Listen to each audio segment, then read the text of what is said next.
Hi, everyone, and welcome back to another episode, a new season of the Sunday Roast. We have a wonderful guest, an old regular of the show, but my wonderful co-host, Alex. Can you tell us a bit about yourself before we begin? Hi, I'm Alex. I'm known as Political X on YouTube. I'm a historian, author, journalist, and try to be an all-round do-gooder. And Phil, please introduce yourself. Not that you need much of an introduction. Hi, yes, I'm Phil. I'm a former teacher who now discusses politics on YouTube, mostly focused on Westminster politics, with a lot of Brexit in there as well, and then anything else that happens to be interesting. And Max, my wonderful co-host. My name is Max. I run the Robespierre channel, where I talk about British politics.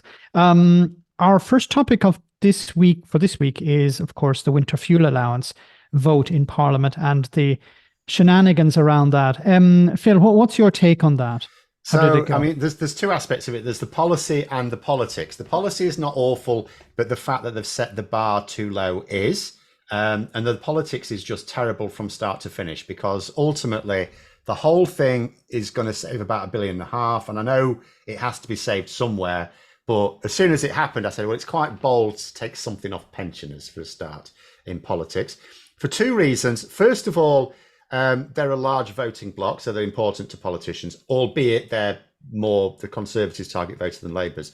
But also, it's no surprise that this is in the news all over the place, because you think to yourself, well, hang on a minute, why wouldn't they cover something about the problems faced by disabled people or working people who can't even afford to eat? Why? Because elderly people are also really important customers for the media, right? But the politics is pretty shocking, and the thing, although you might think they've sort of gotten away with it now because they've had this vote is like, there's all sorts of weird reports about, Labour are refusing to publish the impact assessment report. It's like, well, that's because it's part of the budget. They release the impact assessment when the budget is released at the end of October. Admittedly, this is something they've had to put in place now. Arguably they shouldn't have done. Arguably they should have said, if they were going to announce they were going to do this, they should have first of all set the bar higher. My attitude is, we should make sure, if there has to be some people who get it that don't need it, to make sure nobody who does need it doesn't. There you go. And then you can fine tune it over time. I suppose Labour will be wanting to go, if we need to do unpopular things, let's do them all at once. But can I ask you a question? Like, I don't understand why they didn't, for example, introduce it as a tax later on the richest pensioners, and then just keep it as a universal benefit. It's funny you should say that, because they have something similar, which I only found out recently, for child benefit. Because I'm now married to someone who has children, although they don't get she doesn't get child benefit for her children anymore, but she did a few years ago. And they're trying to say to me, oh, were you living as man and wife back then? Because here's the funny thing about child benefit. It's that's universal, or so I thought. So it is universal, but if you're earning if anyone connected at all with the parents earns above a certain amount, they then charge you a tax which basically recovers it all. So instead of just saying, oh, if you earn above a certain amount, you can't have child benefit, what they do is instead they give you the child benefit, then they tax you this, what's it called? I can't remember what it's called, CHIB, for child hire something, but anyway, they basically tax you for the exact amount back if you earn above a certain amount, or a sliding scale. So because I earn above that, and you know, they've sent me a letter recently going, oh, do you need to pay this from a couple of years ago? So they could do the same thing, but to me that's just mad. It's like giving you a thing and then taxing you just to take it back again, and they'd still need to know who that is. And if you know who that is, you can just. But maybe, yeah, like from an economic point of view, it probably doesn't make a huge amount of sense. But from a political point of view, it would have been, they wouldn't have had to. Very possibly, yeah. I mean, the thing is, they were. I mean, it's a cut. I mean, there's lots of people talking about, oh, this is going to be an austerity budget. It's like, well, no. If you add up the extra spending they've already announced, and you add up the extra cuts they've announced so far, they'd have to announce a hell of a lot more cuts for it to be an austerity budget. But nonetheless, it's a cut, and people don't like cuts, and voters especially don't like cuts. And there's a lot of people who vote for pensions. But it's, you know, they could have, if they had to cut something, they could have cut something else that would have been less controversial. It's gone completely wappy because now all the news is about this. And I'll tell you what is going to happen. And this should have made it a completely impossible policy to enact in its current form. So every year there are thousands of pensioners who die, or thousands of elderly people who die in their homes every winter, specifically because their home is too cold. It's like 4,000 odd. So and no one really makes a fuss about this, but they will this winter. The bloodhounds from the Sun will be out trying to find just one elderly person who died that they can claim had the winter fuel payment take off, and they'll say Keir Starmer murdered this pensioner. It'll be all over the front pages, and I do not. And they only need to find one. They'll just find one. And I do not know why Labour are risking that. And the other thing as well is that's the minimum they need to do. If they can, they'll try and claim that the number of elderly people this winter who died because it's too cold has increased. And the thing like that is, the major factor for that is how cold the winter is. Yeah. So if we have a particularly mild winter, the number probably goes down. That's fine. They just won't mention it. They'll still find that one pensioner, right? But if it's a particularly cold winter and that number goes up, they'll blame that on this as well. It's funny because you brought up disabled people with it. I don't agree with it. I don't think they should have gone this way. I don't like it. I think it's a poor choice. I think I'd rather have them try and get the tax back afterwards, personally. Because at the end of the day, you're just risking someone's life. And that's the thing. You're basically saying, I'm willing to do a means-tested thing. The way it's been applied like this, yes. And that's the problem with doing any means-tested thing. But the other thing is, you hear all these stories from the disabled, where people have run out of food and they can't deal with this. Martin Lewis was on this week talking about it as well with councils, how councils are allowed to turn around and say, if you don't pay this money in this amount of time, we're going to demand the entire fee of a year off you. The majority of council tax debt collection processes are outdated, outmoded, and cruel. They are behind the times. There are no commercial financial services firms who would be allowed to act in the way that we allow our councils to act. And it is somewhat paradoxical that this group, who do not have customers, they have constituents, are and have been for many years the worst bully boy and girl tactics for collecting debt that banks would blush at if they did the same thing. The idea that you miss one monthly payment on your council tax and within a week your council, your elected officers, is not there saying, how do we help, how do we support you, what can we do about your finances, how do we point you in the right direction, how do we enable you to rehabilitate your financial lives.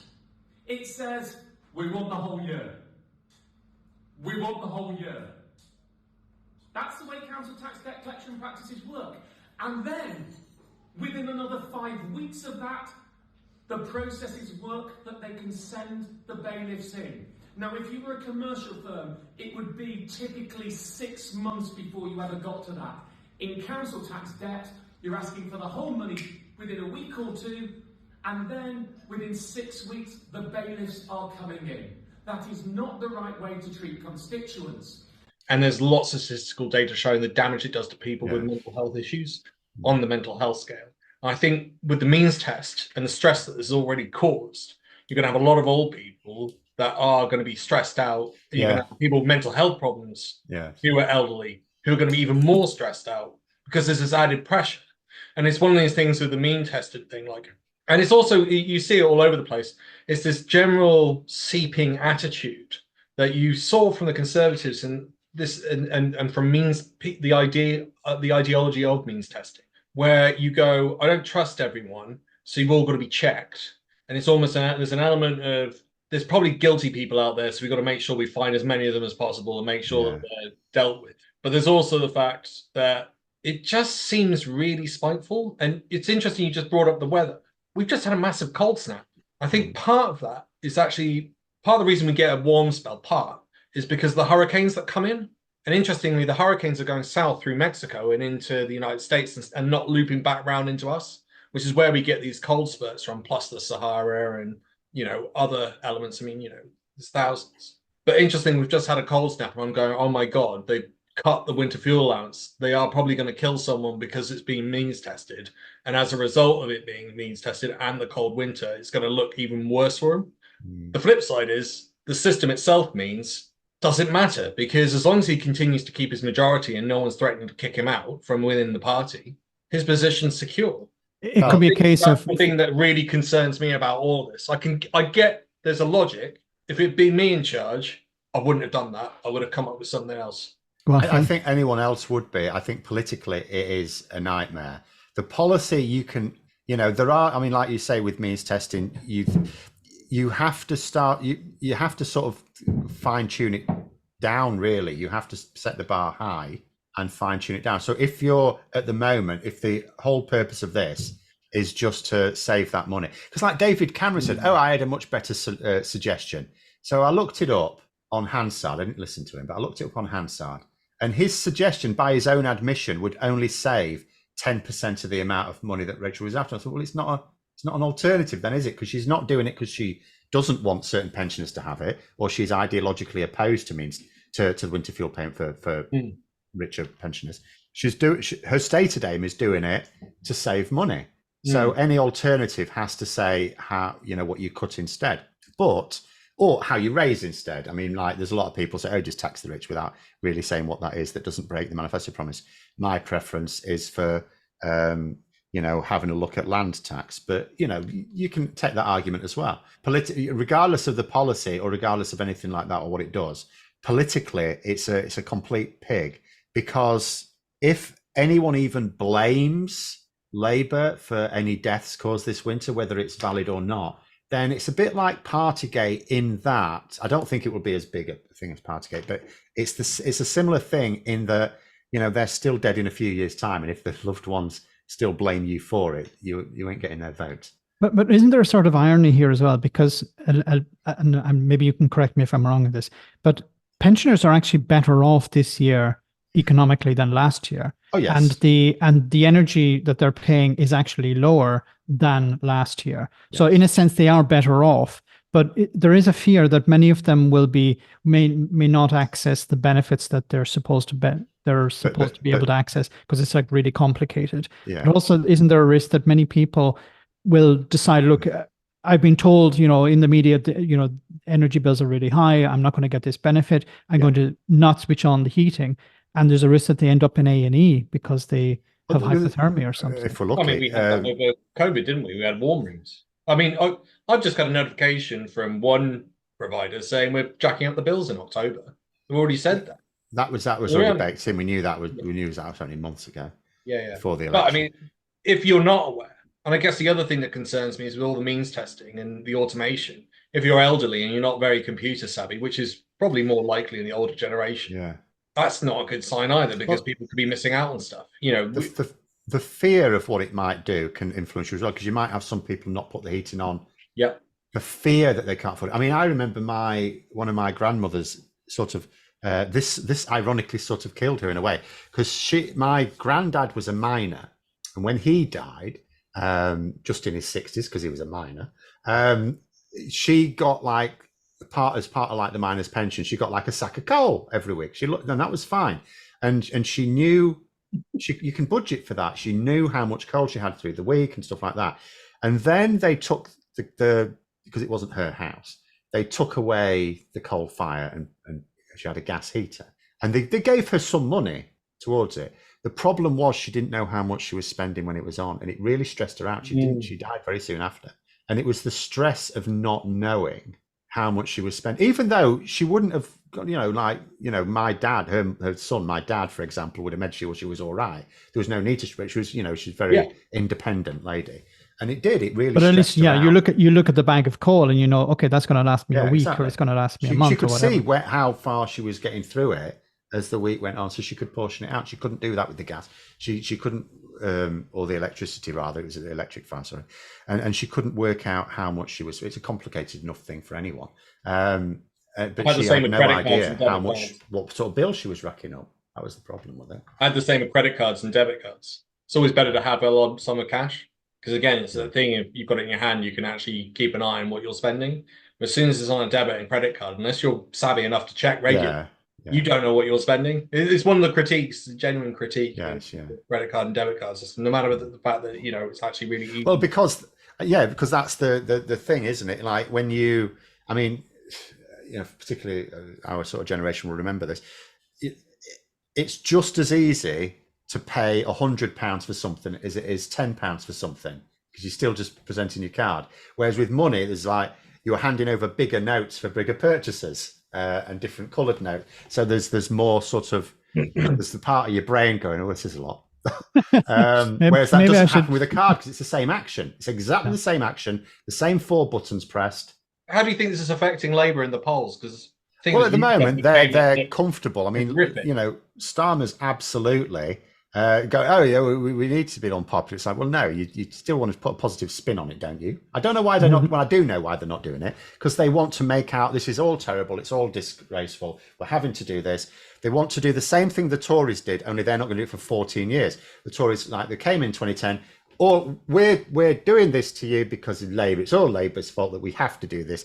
It's the grown-up thing to do. We none of us like it, even though I don't happen to be suffering personally. And but we're all in it together, apart from me. But then they would talk about the green shoots of recovery. Well, George Osborne did. Then they used other terminology with later chancellors, but they never came. Now with Labour, they sort of will. So they're going to do this now. What they want to do in a future budget, hopefully not too future, is say, well, we did it. We fixed the foundations. We did the short, sharp, rip the plaster off quickly. And now we can do this, and this. That is the plan. That is what they're doing it for. But I still would say you could be a bit more positive about it.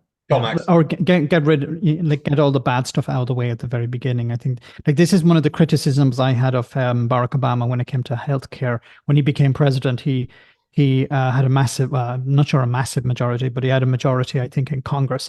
And there was an opportunity there to get healthcare through, but he dragged his feet and then he lost his majority. And then he had to compromise and settle for something much weaker.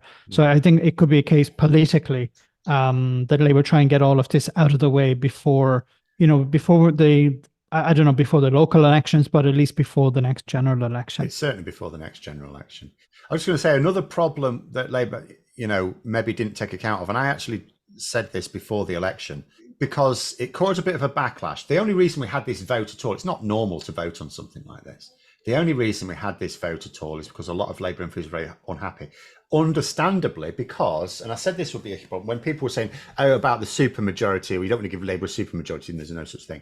But what they were implying was the bigger the majority you give, the more power you give. It's like, no, the above a certain number, the more MPs you have, the more of a hassle it is. And that's what we're seeing now. And it's a bigger problem because because backbenchers can be a hassle. Like your ministers, you can keep them out. If they want to keep their jobs. Yeah, if they want to keep their jobs, the ministers you keep in line, that's fine. But the rest of them, you need about twice as many more to make sure you can get your votes through Parliament. You're always going to have some rebels, right? So you need a certain amount to get your votes through Parliament. Beyond that, it's just extra troublemakers. And that's not like using it as a derogatory term. I would cause trouble if I was a backbencher in some ways. But but that's what they've got now. But they've got an extra problem because they did so badly in 2019 and so well this year. More than half their MPs are new. They don't know how to be MPs. Yeah. And so they're panicking. They don't, because one of the things is, like, one of the things I always say I learned when I was a kid, I assumed that MPs were like the creme de la creme of politicians. They all knew their stuff. Because I reasoned, you've got to persuade everyone in your local party that you are the champion that you should put before the electorate. And then you must be good at campaigning to win the election. But as I grew up and I kept thinking, how is it possible to have so many thick MPs? And I came to realise, particularly when I got involved in local party politics, that no, all you do is you persuade them that you should be their candidate by being more on their wavelength. That's it, on policy. And in most cases, you persuade the electorate that they should vote for you, because in most seats, they will always vote for the person with that colour rosette on their chest. Yeah. And that's it. And so a lot of MPs are not, it's not that necessarily that they're not very bright. Some are not very bright, but they don't understand politics. Like in 2019, there was this thing being said about, and there weren't anywhere near as many new Conservative MPs, but there was a significant injection of new Conservative MPs. And there were stories that they were there in the debating chamber, not knowing why people were like waving their order papers. And I'm thinking, have you never watched a debate? How can you go to Parliament without actually understanding what it does and how it works. It baffles me. But that is the reality of it. And that will now be the case with Labour MPs, only they've got loads of them. Some of them will know their stuff on politics. A lot of them won't. So they're getting these emails from people and they don't know whether they're the people that voted. They'll all say they voted for them, but they don't know. And they're just panicking, thinking, oh, I've only got a majority of a few thousand. This is looking a bit ropey. And so they're panicking. It was interesting because Farage actually did that little clip saying if Lee Anderson wasn't here, we wouldn't know what to do. It seems like there is know what to do in place He to made me look show like people around and actually just give them a quick education to go, this is how the system works. And it is exactly as you said. Like, I found out one thing where you're not meant to shake hands. There's like a tradition within Parliament where shaking hands, Nick Clegg's book, that's where I read it. Sorry, I've admitted to doing something pretty bad by reading that. But basically, Nick Clegg said that he couldn't believe some of the like traditions. So you don't shake hands with people in Parliament. That's like considered a. But in what situation do you, like in general, or in general when walking around, no one shakes hands? I have no idea as to why that exists, but there are loads of these little traditions. I'm sure I've seen somebody do that, but okay. I'm just saying inside Parliament. I'm not saying they've probably got MPs a terrible outside telling off from the whips later on. But some, I mean, and again, that could have changed.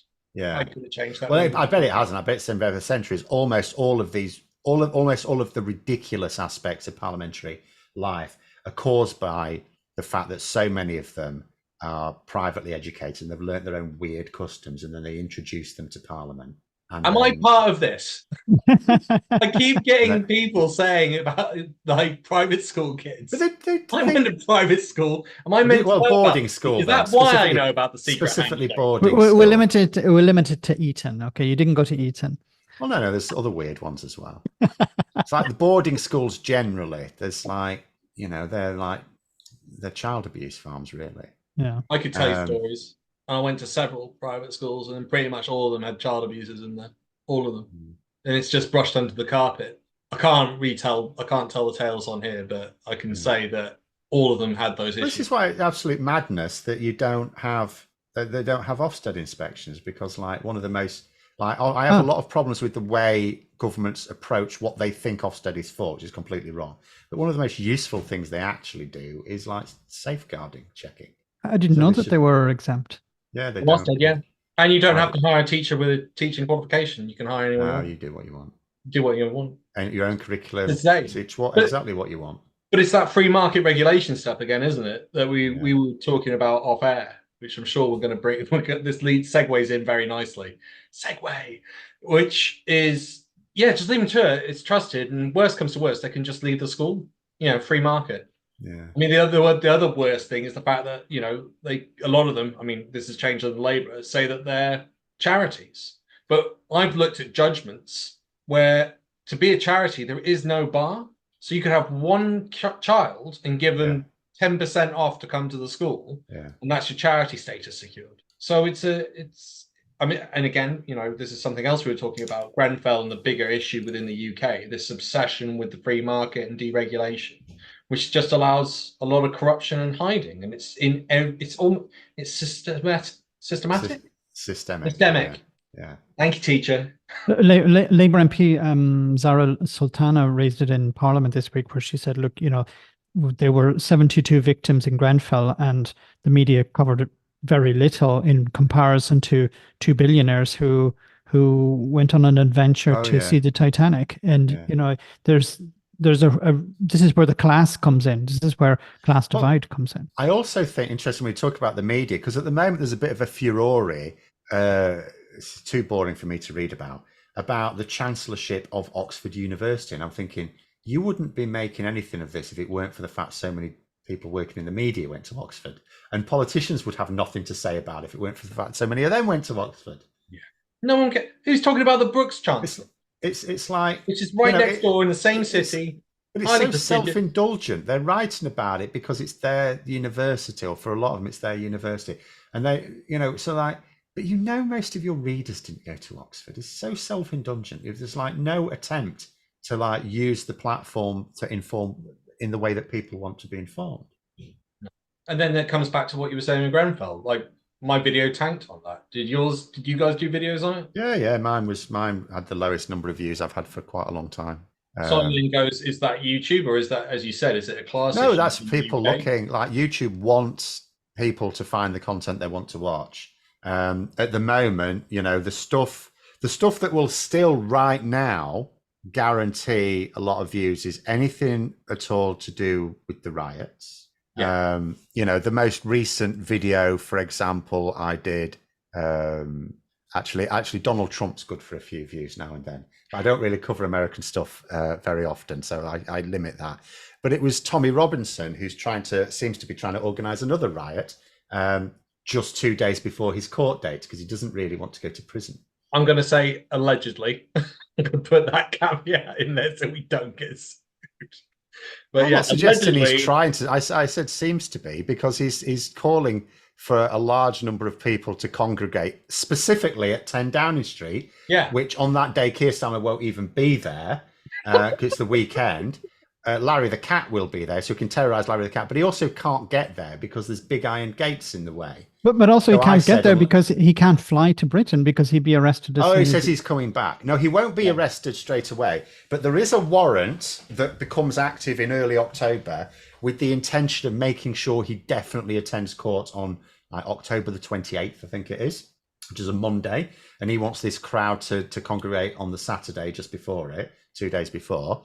And he says it's the most important thing to happen in Britain for ages. and he's got a video as well. Yeah, sure. Yeah. He's having a pop at he obviously can't say he's against the courts or anything, so he's saying he's having a pop at Starmer, even though this has got nothing to do with his potential involvement in the riots. They potentially advertised the bloody times and dates, but it's entirely down to a case that predates the Labour government. So I can't understand as well how I'd be quite curious to see if he gets a load of people to turn up, because I would struggle to understand just what combination of thick you need to be to do it. Because let's say you believe him. You believe that Keir Starmer is used the word tyrannical about Starmer. And so he's this tyrannical monster, right? Keir Starmer. Okay. So you also therefore believe that all these people have been slung in prison as a result of the riots. It's a result of this tyrannical monster Starmer. So why would you then give, this tyrannical monster Keir Starmer has been given now a month and a half notice that there's going to be a load of these people who don't like him, and exactly when and where they're going to be, he's going to have an army of plods waiting for them, surely, to throw you in Wormwood Scrubs. So why on earth, if you believed all that, would you turn up? And yet a load will. I think the thickness is on a spectrum. So there's the really thick who will turn up anyway, but then there's the little bit less thick who will be like, maybe it's actually, maybe it's a better idea to stay at home. But isn't this like the January 6th thing as well? It's all planned, coordinated to have all these people. I mean, it was ridiculous. You were like, but the January 6th people didn't think they would actually get arrested. They thought that they were going to have a rebellion. They thought they were national heroes, and that's what Tommy Robinson is trying to suggest. This is for the nation. Exactly. It's not because I'm worried about what the judges will do, because obviously he's been to prison before and he cried. He doesn't like it, so he doesn't really want to go again. He obviously doesn't care enough to actually just obey the law, but he doesn't make money by being. You think it's a bit of a ruse? He's just saying it, and he's not actually going to turn up, and he's just going to get the crowd to I don't know what will happen. All I do know is if he doesn't turn up to court again, then what should absolutely happen? I don't understand why he's been treated so leniently so far. The next time he sets foot in this country, he should be arrested and remanded into custody for as long as it takes for another court date to emerge. Is he in Crete or in Spain? I don't remember. He's been moving about. He went to Cyprus first of all, then he went to Greece, then he went to Spain. He goes all over the place, but he does spend a lot of time in Spain, because one of the most hilarious things, I got quite a few views for this one as well, was a suggestion that in order to, because at the moment HMRC are also after him for dodgy tax dealings, right? Even though he's not allowed to be a director for anything, but other people do stuff for him. And there's, I'm not going through the details, but lots of dodginess. So HMRC are after him as well. And there's a suggestion that what he might try and do to get out of this is claim that really he's a resident of Spain. So basically his plan will be to claim to be an immigrant, right? without specifically the Spanish authorities understanding. Although he can stay there as long as he likes because he's got an Irish passport. Yeah. But other people have pointed out Spain's not shy when it comes to taxing you either. So if you tell Spain, "Oh no, I'm actually a resident of Spain," they'll say, "Well, we'll charge you way more tax than the UK wants to." I really wish the Irish government would take back his passport, but I don't think they can. I did hear some Irish politicians suggesting, because he seems to have falsified this thing in Canada, but he does have a right to because he has an Irish mother, and presumably that would have been on the whatever he put on this form in Canada. Presumably, because he doesn't have to be dodgy to get an Irish passport, I'm going to guess that was probably fine. But you can see that Ireland doesn't want any association with it. Maybe for fear that when he's out of the country, Yvette Cooper could actually revoke his citizenship and dump him on Ireland. It's been done before, hasn't it? It was interesting. I want to go back a little bit because it was interesting you talking about millionaires, because I remember there was probably more chat about the millionaire yacht capsizing than there was for Grenfell. That felt, again, like one of those... Or any number of other things. And it's like, report it once. It's sad. You feel sorry. I don't know who they are. Bit sad. No, it's not a nice way to die. But at the end of the day, it shouldn't have been wall-to-wall news for like a week. And yet Grenfell was what, 2 days? Yeah, the day. And what did the public even learn from it? The analysis.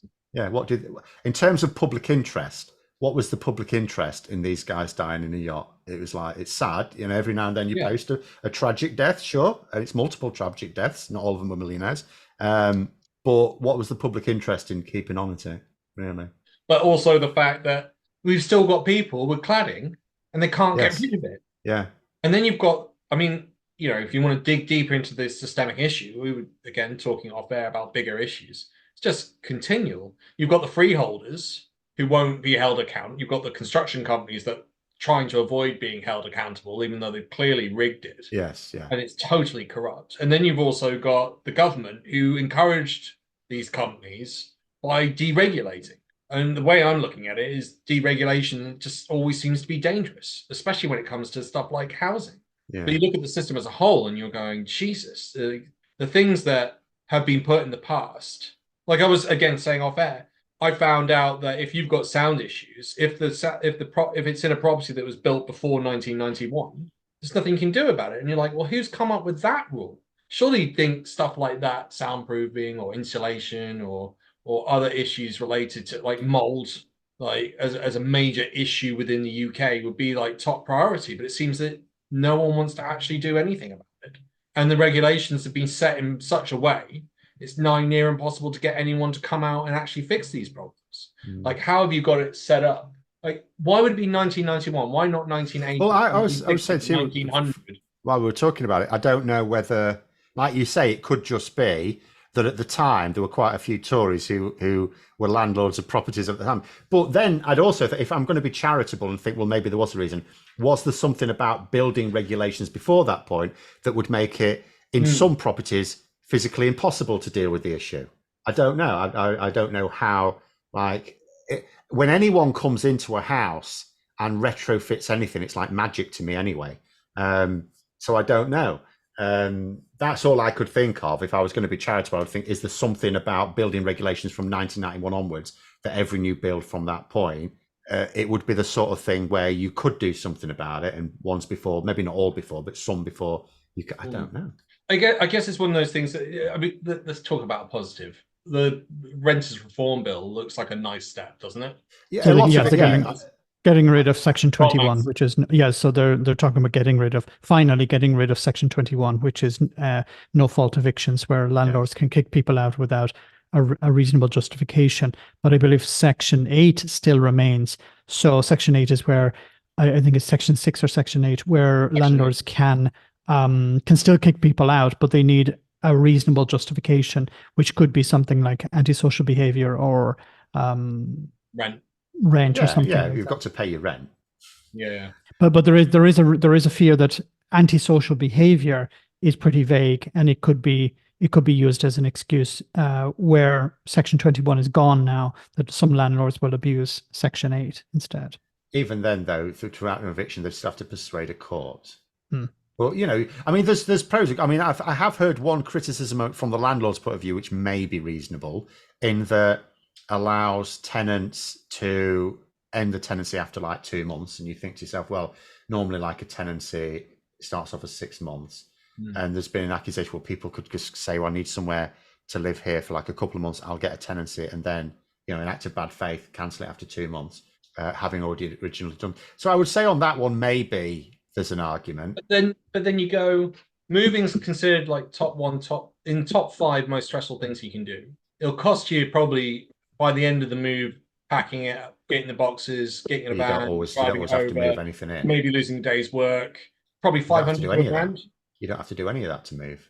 When the last time I moved into a rented property, I picked up the keys after work. I didn't move anything because I didn't have anything.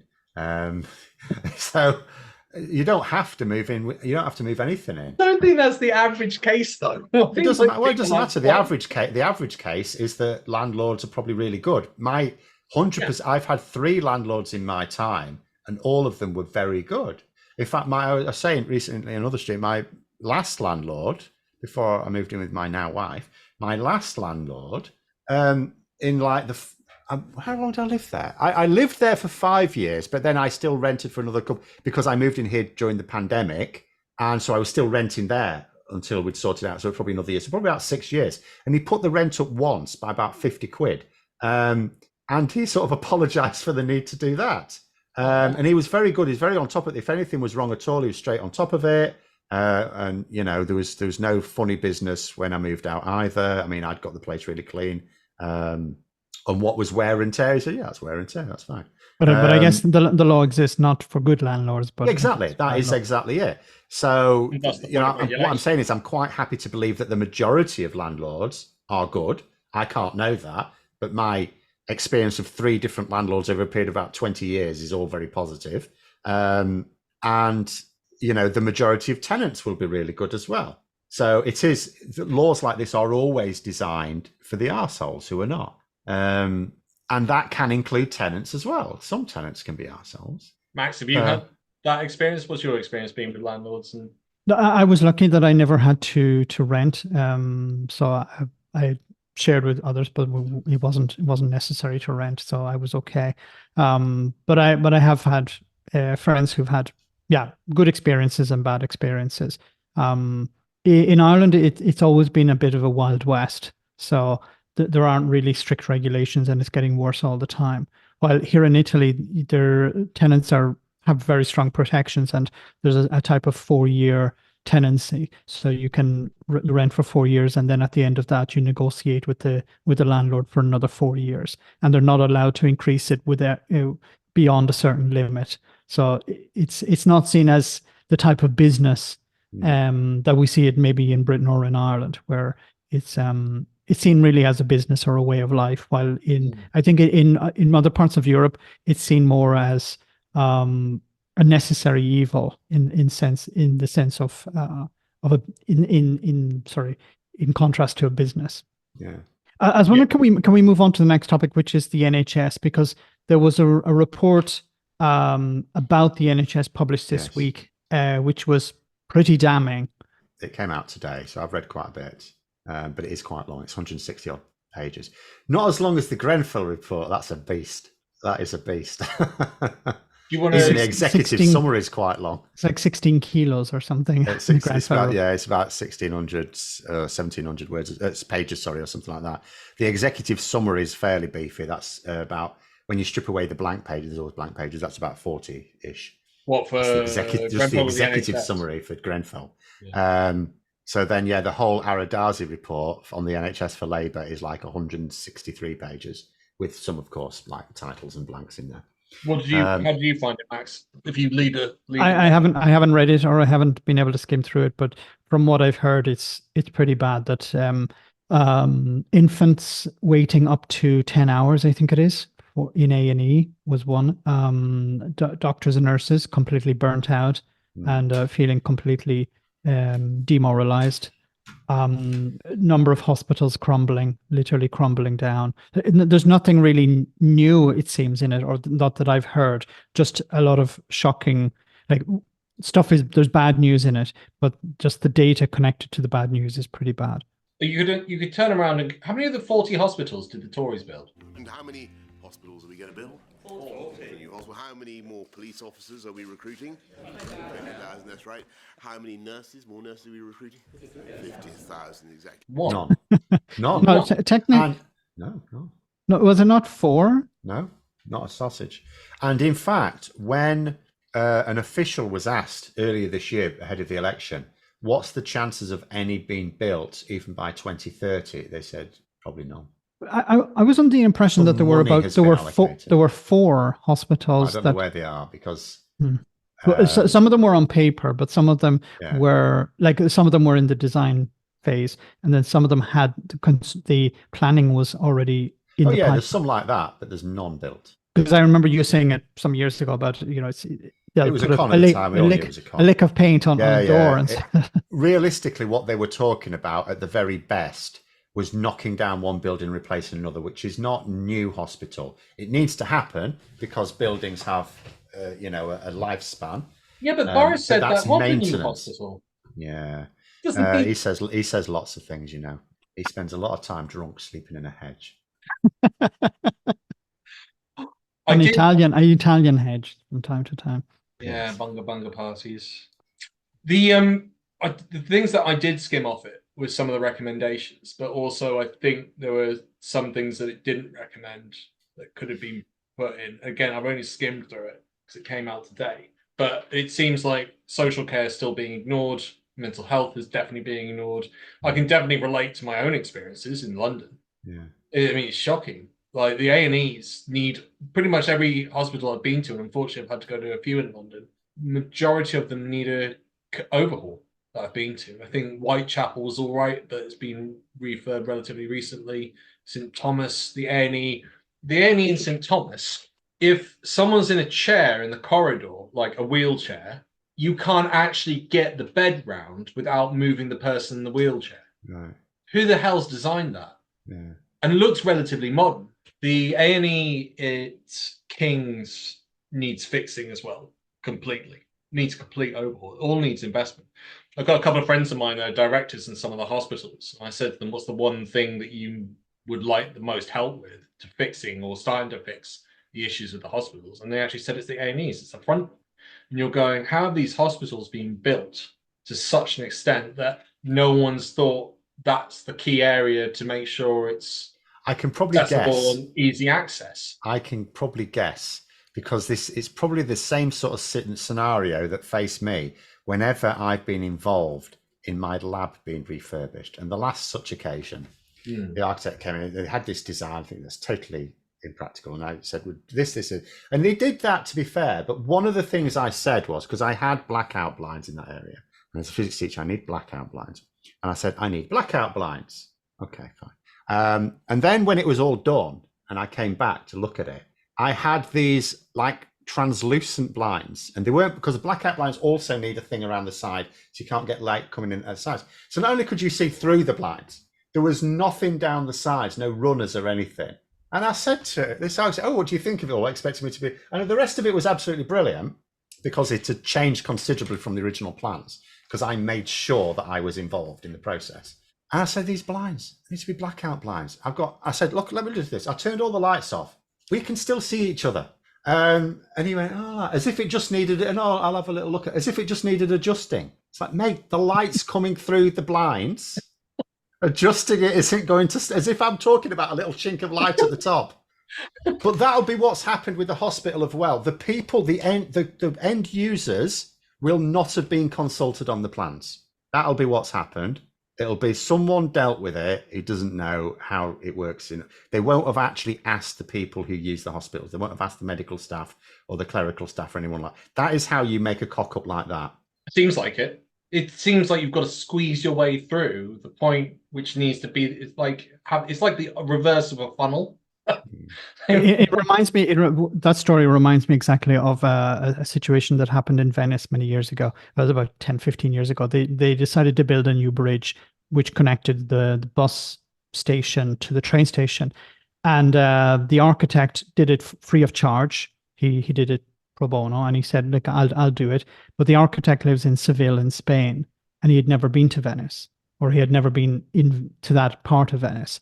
So he designed the bridge. And then it was an absolute disaster. So it certainly makes sense that you'd have people the architects who'd never actually consult with the people who'd actually need to use the A&E. But I think there's also another problem that maybe was in the report as well about how, or maybe it wasn't in the report, but it's been mentioned before, how the NHS has had to take money from the capital budget just to fund day-to-day expenses. So when they say, okay, we need to do massive maintenance or we need to rebuild part of the hospital, they can't because they've spent all the money. Not that they have decided, but they've been forced to spend the money on new equipment or things that is not really capital expenditure. Well, there's all sorts of things as well. A few years ago, Theresa May slashed social care funding. And then what she did is she said, okay, the stuff that now we're not funding, we'll get the NHS to do. But instead of just transferring the money to them, which still wouldn't have been very good because you're stopping some people who know how to deliver that thing and giving it to some people who are geared up for something else entirely. She gave them a much smaller amount of money to deliver it, and then had the nerve to say she was boosting NHS funding as well. Yeah. So there's all sorts of things like that, and a lot of that is what's happened with A&E in particular, because they are the last safety net. When the places you should really go are overloaded and they can't, ultimately you end up being sent to A&E for all sorts of things, because they're the one thing that they're the one place that can't tell you to go away or that they're full. You'll just have a long wait. GP services have been saying, isn't it? Yes. GP services are basically saying we're not operating the way we should and efficient, and then that's pushing it. And that is one of the things that's going to change, because what was interesting about this report was it wasn't. And why you can probably guess that a lot of the recommendations will actually be taken forward, because it was done in conjunction with Labour commissioned it. And it's not like you can easily, and this often happens, you appoint a suitably qualified independent purpose to go, tell me all the problems and come up with recommendations. And then they do that. And then their recommendations are either something that's politically not feasible or comes with a massive bill, which at the moment is also going to get a big no from the Treasury. Whereas this report was conducted by someone who is medically, is been a doctor, has been a surgeon, but also he's a Labour politician. He sits in the House of Lords now, but he's been a Labour minister. So he has clearly, if you look at the way this report is structured and look at the way the guidelines were set, he's clearly already been told the sort of the tracks that Labour were laying down anyway, and said, come up with something feasible within the sort of things we can do, which probably makes it more useful, because then, so one thing it does, one of its biggest points is there's been over time an increase in the proportion of the funding spent on secondary care hospitals, but no equivalent increase in productivity. And he said what should happen, there should be more money spent on primary and community care, which is what they want to do anyway, if they want to focus more on prevention. So that is something that I think we can probably safely assume is going to occur. There's going to be more money diverted back to GP surgeries and community care and away from hospitals. Well, I thought Brexit was meant to fix all of this. Oh, yeah. Didn't you see the video? I don't think, to be fair, Keir Starmer made any such claim. He wants to continue it, though. No. Oh, God, does he want to? No, he doesn't. He just can't do anything about it at the moment. If I'd been him, I'd have done the impact report. I would have done a Brexit impact. Oh, well, that's so. And announced I can understand why they don't want to do it, but that is, from my point of view, what rejoiners should focus on.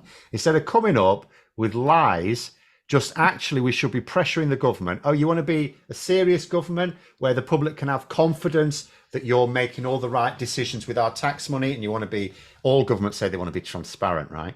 Okay, so when are we going to get the economic impact report on being outside the customs union, being outside the single market, and then an overall one for Brexit? How about that? And that's where I think the pressure should be, because I don't think, if you ask enough times, Steve Bray tried asking it once, but it's on the street, to be fair, it can be ignored. But in a studio or something like that, or a direct question, I would say if there's enough pressure to ask that question, it's a very difficult one for Rachel Reeves to argue that we shouldn't have an economic impact. Because why? If you're going to have an economic impact assessment of anything, why not something that is so impactful on everything, on every aspect of life? It impacts the NHS because we now struggle to get a lot of drugs. Like, there's always shortages of some drugs in any country. It's usually about 20. In France, it's about 20. It used to be that in the UK. Now it's about 160 at any one time. It's off the chart in terms of the economy in general. Supply chains are broken down. We've got, we are the customer of last resort. So as soon as there's a cold snap anywhere in Europe, we're not getting any more tomatoes. We're going to have trays of coffee coming out to sell us you turnips instead. I think people thought she meant Swedes as well. She didn't even get the vegetable right. But I don't care about that. I don't care. But at the same time, what I do know is whether it's a Swede or a turnip, it's not a substitute for a tomato. No, it is not. I mean, it came off as if she was suggesting we were spoiled. Exactly. That's the thing, isn't it? What? You want tomatoes all the year round? What is wrong with you? Spoiled child. But also an impact assessment should be welcomed by Brexiteers, because they would be able to see all the great benefits of Brexit now. Yeah, they know full well it's not. Jacob Rees-Mogg, even in 2019, see, Jacob, in some ways, you have to respect him a bit, because he's such an idiot that he's honest with it. In 2019, he was asked directly, why aren't you supporting a second vote on the terms of exit? He says, because people would vote to stay. But I would say that can be dealt with in the legislation, and you could have 2 referendums, and as it happens, it may be more sense to have the second referendum after the renegotiation is completed. Just bold as and also when it came to the checks at the port, he said, no, we can't impose these checks because they'd be too expensive. Yeah. Post-Brexit checks were not going to be disruptive. That's why we're not adopting them. This would have been an act of self-harm if we'd gone ahead with it. It would have increased costs for people, and we are trying to reduce costs. So that's the purpose of not going ahead with them and trying to ensure that the border flows as smoothly as possible, which benefits everybody. Well, I mean, Labour have deferred checks on fruit and veg now, which is a lower risk product, but still, because they were supposed to come online at the end of this year. They're now going to be delayed till July, specifically because of the fears it will hit food prices. Well, if it'll hit food prices at the end of this year, it'll hit them at the middle of next year, so you'll delay them again. They're basically saying that they're going to keep doing it until the cost of living crisis has gone away. Well, that could be a few years. But either way, you're still admitting that it's inflationary. You're saying that some aspect of leaving the single market is inflationary. I was talking to a friend of mine who runs a fruit and veg stall, and he was telling me it's a couple of weeks, it was at the beginning of July. If he'd gotten a punnet of peppers, he would be expecting to pay between, I think, 50p and £1. This year, £8 was the cheapest he got to. And then there was 2 or 3 weeks where it dropped to 50p again and then went straight back up. Yeah. And that's it. Because we are the customer of last resort. Yeah. They'll happily send stuff with us if it's worth the cost. But it's like, you send a consignment to Belgium or to Germany or anywhere else in the single market, never mind just the EU, and all you need is the invoice. That's it. Send it off. With us, there's a whole stack of paperwork. And who can be asked with that? If you've got a choice of which order to send things in, you'll send the stuff with a load of hassle with it last. And then if you've run out of it, oh, too bad, we can't supply you. And that's why we will get these shortages. And you get the gamble. It's stuck in port, not being checked for 3 or 4 days. So either you're paying for the refrigeration cost, or you're putting off the lorry drivers who go, hell no, am I going back there? I got stuck in a place for 4 days. Yeah, lorry drivers don't get paid when the wheels aren't turning. Yeah. And what was also frustrating about all of this was that you'd have Jacob Rees-Mogg who would say, well, don't worry, we don't need to check because the EU does the check. Yes, but the EU does the check when it comes into the EU or into the single market. It doesn't. Not for our stuff. No. But if it's not for the single market, it's going to be it's for the British to check. Brexiteers would be outraged at the suggestion that EU officials would be doing our checks for us, but they're not going to. If it's bound for the UK, it's like, well, it's going to the UK. We don't care. But one of the things that caught me, and I never really heard anyone point out to him, but Max and I stumbled across quite a few stories over the last year of smuggling. There's an open border that some people... It's an open border. So they want a secure border and an open border at the same time. And we know there's a massive amount of smuggling. We know for a fact for two reasons. First of all, and this is more customs union than single market issue. First of all, when they decided to do a standard check, this is single market, a couple of years ago, they checked some 24 lorries or something. All but one of them had dangerously unfit for human consumption food in them. All, of course, destined for, sort of back alley type thing, because people in a cost of living crisis, they can't afford to eat, well, someone's selling them food really cheaply, they'll take it. So that's like a disgrace. But the other reason, in terms of customs union, what you would used to do if you wanted to smuggle some things through, you'd hide your like cigarettes in a box or something, but then there'd be other legitimate stuff there as well. And you just hope the customs officials didn't check the box with the contraband in it. Yeah. Whereas now they're so confident, they just fill the whole lorry full. And we know this has happened because a small number of lorries has been found. And in the news, it's always record haul. Of course, it's a record haul. And in one of these news stories, they just opened the lorry and it was all there. Of course it was, because they know the chances of it being checked is so small. They're now sending whole lorry loads of it through. So we know that smuggling is happening on an industrial scale, which will be costing us an absolute fortune in lost import duties, enough to cover this black hole for a start. And there's another reason for an impact assessment. Yeah. And there's also the Russia report. And Yes. you were talking about the Brexit impact report. He's been completely silent on the Russia report and having a part 2 done. Well, no one's or asked. To be releasing a redacted version of the original. I assume you can't completely redact it. I get well, I mean, we yeah. have had a Russia report released with all the information I think we really needed anyway, which is that the previous government specifically told our security services not to look for evidence of Russian interference. So what I said is what I very much hope David Lammy and Yvette Cooper did with MI6 and MI5 is in some roundabout way said to them, if there has been any ministerial, because obviously they can't ask that, but if there's been any ministerial instruction that you are not to look for evidence of this thing, that is now rescinded. You should absolutely be looking for evidence. But now we have a problem that, like, you know, it's so hopefully that is now happening. It's certainly not in Labour's interest that this happens. So I see no reason for them at all. Well, again, it depends. Releasing a report, what would be in it? What would, like, when people are calling for the report to be released, what would you expect to find in it that you don't already know?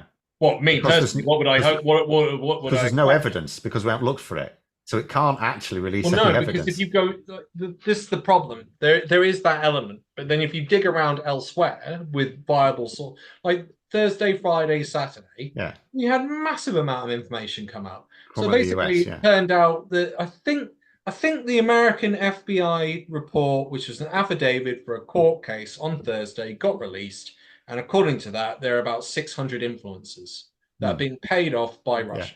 How many over here? Exactly. We don't know. And this is the problem. If you're not looking, they'll just continue. So that's what we need. We don't need anything to be released as such, because we know the important information is we're not looking for evidence. So whatever is released in any report isn't going to tell us anything anyway, because they weren't looking for evidence. We don't we know 2.3 million has been given over to the Conservative Party, but we don't know how deep that goes. We don't know what deals have been. No, but for that you'd need an investigation. Yeah, but that would be part of the committees. No, I don't mean a parliamentary investigation. They're quite free to. I mean a proper investigation, a real one that results in people being expelled from the country and or put in prison. Yeah, I agree with that. Yeah, 100%. I want the police and the MI6 and MI5 to investigate, but I think there's a reluctance there because of the links and ties it will have with Brexit. There's like a 250k. I'm not sure there will. 250k donation that was given to the DUP, and we don't know who gave it, and that then bought front page coverage of the Metro. I think Labour, the week before the election. I think Labour will be highly motivated to launch investigations for I a would couple of expect reasons. them to announce that on day one. I don't expect them to announce it. I don't They expect them to announce it. I expect them to do it. First of all, like David Lammy, just earlier this year, was talking about dealing with the kleptocracy, as he called it, which ties in very much with Russian influence. Buying up properties in London and so on. But also, for example, take Reform UK. Now, although they're they're a bigger problem for the Tories because the Tories made them a bigger problem for them, but they're also an issue for Labour to an extent because they came second in a lot of seats that Labour currently hold. And they get an awful lot of there's a huge weakness there in terms of foreign donations, because a lot of their stuff comes in through PayPal where you don't know who it's come from.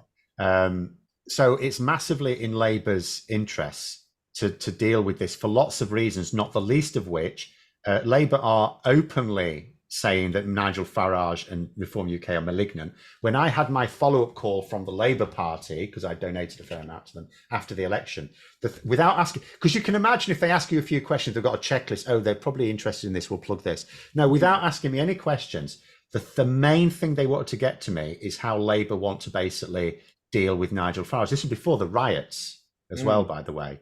So they consider that to be of sufficient import that they want to deal with. They want to deal with Nigel Farage. They want to deal with Reform UK. One of the easiest ways is to deal with Russian interference anyway, and there's lots of other reasons to do it. I'd agree with that. I don't.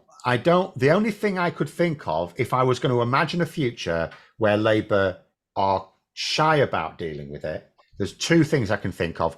One is, like with anything else, they've come in, new government, they've got this massive in tray, and it's about fighting the fires. Is there a sense in which some of these, we know some things always do, is it one of these things that says, right, we'll get onto that next year when we sort this out, then other things happen, emergencies happen, it doesn't happen. Yeah. The other thing is the fear of it ending up in a situation which is very reminiscent of Brexit in many ways, where they have to own up to a very serious problem that they cannot say what they can do about it quickly. So but that is why, in a sense, I don't mind not knowing if I can work on the assumption that it is at least being dealt with, but I would quite like someone to directly ask David Lammy or Yvette Cooper about the previous instruction not to look for evidence. Have you made it clear that we actually should be looking for evidence of foreign interference in our politics? I would flip that back and go, last week showed to me something that I've not seen or read about very often, where you've got the FBI doing a dump, Department of Justice doing a dump the next day. Then you had the head of MI6 who never comes out with the head of the CIA in a meeting, openly chatting about Russian interference. You don't tend to have those three things happen unless they're going, you're not talking about this, let's try and push this into the mainstream. That's why they've done it. So I go, either they haven't heard anything from Labour and Labour is just talking it internally, or, and I think more likely, Labour just want to stick their head in the sand to this because it is a huge Pandora's box to open. And therefore, that's why the head of MI6 and the head of CIA had that meeting on Saturday on Financial Times. Please join me in welcoming Bill Burns, who is the head of the CIA, and Richard Moore, head of MI5. MI6, you don't often come out of the shadows, and I think I am right in saying that this is the very first time that the heads of your two agencies have been in the same place. Yeah, I think we've been at the same place, Rula, but no, I don't think we've ever appeared in public together. I'm not sure that would be my that, guess, because they don't need Labour to do anything specifically. They just need Labour to not tell them not to look for things. Talking of secrets, Max, we are at the end. You have a secret to reveal. Yes, unfortunately, this is my last Sunday roast because I have to take a step away. But I will be back as a guest, maybe from time to time. Unfortunately, the work-life balance is getting the better of me, and unfortunately, I can no longer be co-host. But I know that Alex has some wonderful co-hosts lined up. Maybe you can tell us a bit about that before we go. Big Madge and Liz Webster have agreed, and we have two emergency co-hosts, but I'm waiting to just get clarification as to who they'll be. So we have two surprise co-hosts. So we've grown a little bit, but we've lost a lot. So yeah, big hug, man. Like, gonna miss you, but we'll definitely get you back on. And I love the fact that you'll be back on as a guest. Like, we get to do stuff like this, which is just awesome. To and fro, back and forth, knocking ideas. Not being too much of an echo chamber, I think, this week. Phil. Fantastic. Thanks so much, Bill. So much, no Phil. Like, yeah, you are definitely one of our ever ongoing awesome regulars as well. On that sad and maybe hopeful note, yes. Thank you so much to my former co-host. Thank you so much to Phil for being a guest on today's episode. Phil, no, just have a great rest of Sunday, I suppose, when this goes out. And Max. Thanks to everyone for coming on and for liking the show, for sharing it, and stick with it, because I'm going to be back as a guest from time to time. But I think the co-hosts and Alex will do a wonderful job, and I'm looking forward to watching it on Sunday. Thank you very much, everyone. Bye for now. Bye.